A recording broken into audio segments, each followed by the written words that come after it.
So here's from pages 5 and 6 of the introduction to the Dialectic of Enlightenment. Man's likeness to God consists in sovereignty over existence, in the lordly gaze, in the command. So here we see that the Enlightenment, as Horkheimer and Adorno see it, makes the human subject the replacement of God. Following the Enlightenment program, getting rid of the transcendent, getting rid of the transcendental dimension. But in man's replacing God, man becomes the agent that gives commands, is the subject that decides what will happen. And the only thing that counts as understanding or knowledge is the power to make things happen through quantitative methods. Enlightenment, they write, is a dictator. Page 6. Human beings purchase the increase in their power with estrangement from that over which it is exerted. That's you can see this, the kind of the legacy of Marx here, can't you? That we purchase the increase in power with estrangement from that over which it is exerted. We have more power, but we are alienated from the thing that we were trying to understand in the first place. Enlightenment stands in the same relation to things as the dictator to human beings. They have a particular dictator in mind in the 1940s, right? He knows them to the extent that he can manipulate them. That's the core of their objection. Knowledge becomes the ability to manipulate things.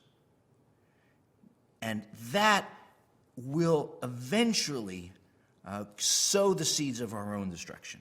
Not even eventually, it's happening. That's what they see, right? They see modern technology being used for mass killings, modern technology being used for efficient murder, modern technology being used for control of people against their interests. And that's a great victory, right, for Enlightenment, because it shows I really do understand because I can manipulate. That's really the gist of it. If you can only show you understand something by your power of manipulation, understanding is linked to tyranny. And that's how they explain the persistence of domination. Let's go back to their words. On page 9, this is a point they make about equality and uniformity. Here's what they say. Each human being has been endowed with a self of his or her own, different from all others, so that it could all the more surely be made the same. We'll come back to this. But because the self never quite fitted the mold, Enlightenment throughout the liberalistic period has always sympathized with social coercion. Enlightenment has always sympathized with social coercion. The unity of the manipulated collective consists in the negation of each individual and the scorn poured on the type of society which can make people into individuals. That gets hard to follow, I realize. The language is a little dense. But what I want you to see is that their point is that the persistent pursuit of equality actually creates the grounds for more coercion. I think as students, we can remember some of it not too far back, standardized testing, right? Standardized testing is supposed to treat everybody the same equality is a good thing. Everybody will be treated the same. But of course, standardization also provides you the tools for control. Right? Making everybody the same makes them easier to control. Social coercion is the best way to manipulate the thing you're trying to understand. If you're trying to understand society, manipulating society, coercing society into the mold you want is what is going to allow you to show that you have real knowledge. Adorno and Horkheimer are concerned that the pursuit of equality will actually erase difference because we want to treat everyone the same. We have to find ways either through medication, through political control, through infringements on freedom of expression to make everybody comfortable, everybody happy, everybody controlled. This is the totalitarian state, not yet named as such, that they see growing around them, especially in fascism, but not only in fascism. In the Enlightenment that even the liberal democracies see as at the core of the political regimes.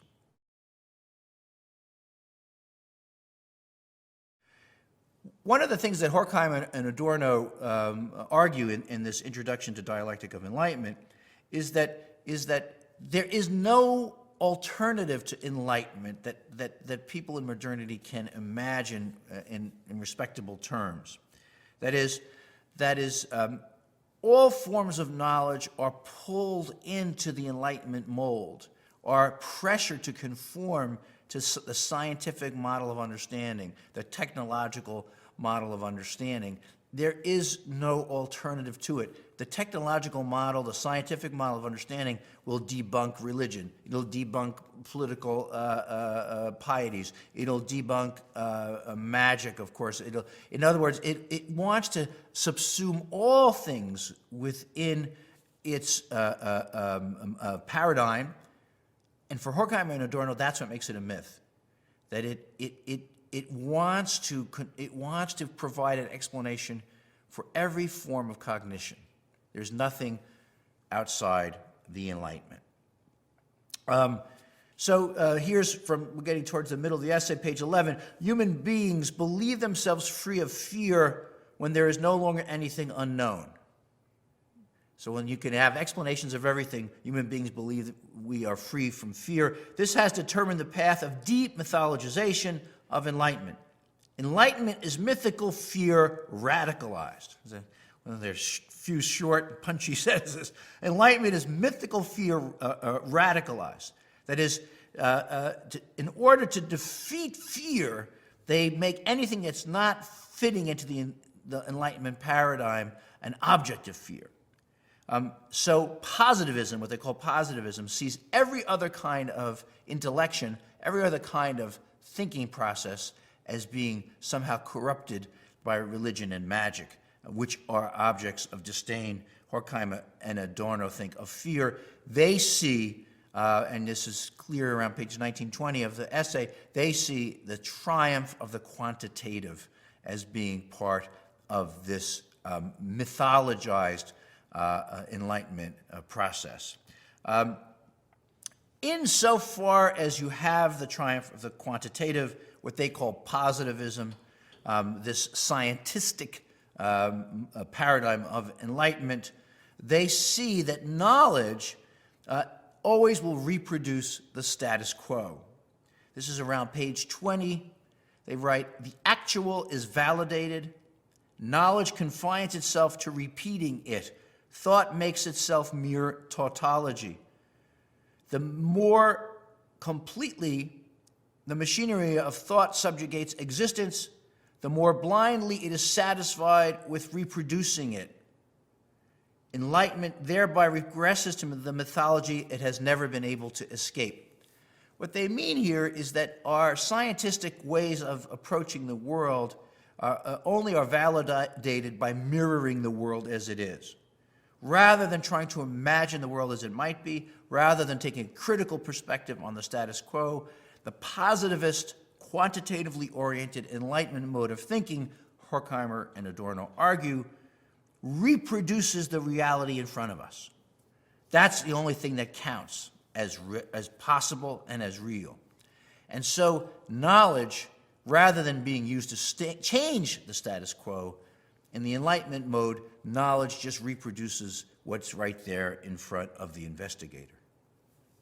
So this subsumes the thoughtful person in the status quo. It subsumes the person who is reaching for a difference, for alternatives in the current reality.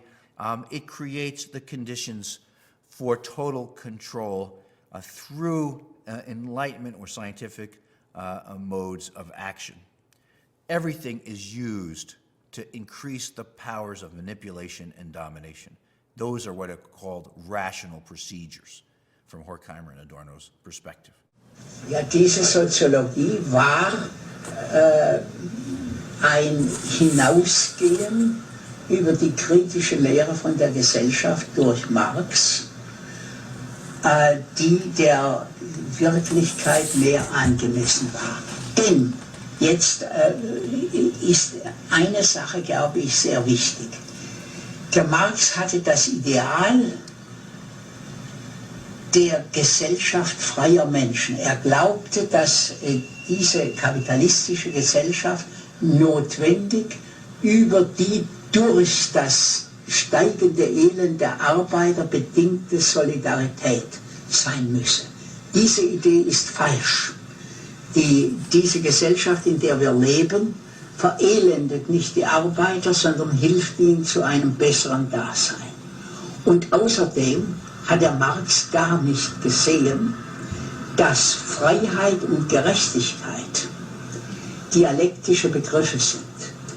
Je mehr Freiheit, desto weniger Gerechtigkeit. Und je mehr Gerechtigkeit, desto weniger Freiheit. Der kritischen Theorie, wie ich sie dann auch später noch entwickelt habe, liegt der Gedanke zugrunde, dass man das, was gut ist, also die freie Gesellschaft, in der Gesellschaft, in der wir jetzt leben, nicht bestimmen kann. Dazu fehlt es uns. Aber wir können die negativen Seiten dieser Gesellschaft, die wir verändern wollen, die können wir ansprechen.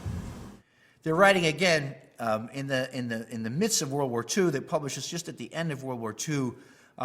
They are desperately trying to understand why we participate in our own domination, and the answer in part is we think we're being rational when we participate in our own domination. That's what it means to be rational, is to reproduce the status quo. We had a candidate for presidency in the United States very recently while we were teaching this class who made fun of President Obama for saying that he wanted to keep the seas from rising. I don't know if you remember this phrase, those of you who followed American electoral politics, that somehow it was crazy to try to keep the seas from rising, that we just want to work with what's out there in the world, he was saying. He was being more rational, more reasonable, so it seemed. That was his appeal. But that's because you just not rational or reasonable discourse reproduce what's happening. And if what's happening is global warming, if what's happening is the sea levels are rising, well, you can't do anything about that. That would be the rational response, is to just not try to do anything about it. Not try to change, but try to mirror reality. That mode of mirroring reality, of reinforcing the status quo, reinforces domination and oppression, Horkheimer and Adorno argue. Is there an alternative? Well, again, we are reading just a small piece of a large book for this class, but Horkheimer and Adorno and many of the Frankfurt School people, they really focus on diagnosing the problem and not in giving you a solution. But still, towards the end of our essay, in the pages of 25 and following, they do suggest some ways out, some escapes perhaps, of this mode of thinking.